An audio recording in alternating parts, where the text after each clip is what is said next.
High বন্ধুরা, তো আজকে আমি নিয়ে এসেছি একটা পুরো সম্পূর্ণ অন্য ধরনের কেক নিয়ে। এটা ছিল একটা ক্রাউন থিমের ওপরের কেক। আর এই কেকটা একটা মজার বিষয় হলো এটা 2 in 1 ফ্লেভার, মানে হচ্ছে নিচেরটা আমি বানিয়েছি স্ট্রবেরি আর ওপরটা ছিল বাটারস্কচ। ও হ্যাঁ, এই কেকটার মজার বিষয় হলো এটা হচ্ছে আমার বাড়ি থেকে বানাতে বলা হয়েছিল। এটা হচ্ছিল আমার একটা ভাইজির জন্মদিনের কেক। তো ওর ড্রেসটা ছিল পুরো ভায়োলেট, তো ওই জন্য কেকটাও পুরো ভায়োলেট।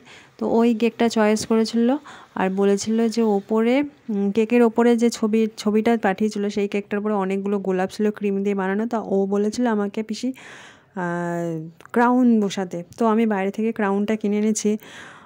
মানে আমার কেকটা করার পরে এত ভালো লাগছে, বেশ একটা অন্য ধরনের কেক বানালাম। 2 টায়ার কেক তো অনেক বানিয়েছি ডল ওপরে বসিয়ে, কিন্তু এটা ক্রাউনটা বসানোর পর লাইক প্রিন্সেস মতো লাগছিলো কেকটা। খুব ভালো লাগছিলো। তো তোমাদের কেমন লাগলো বন্ধুরা অবশ্যই জানিও। ভালো লাগলে অবশ্যই এটা লাইক কমেন্ট করে দিও। ততক্ষণের জন্য ভালো থেকো, টাটা।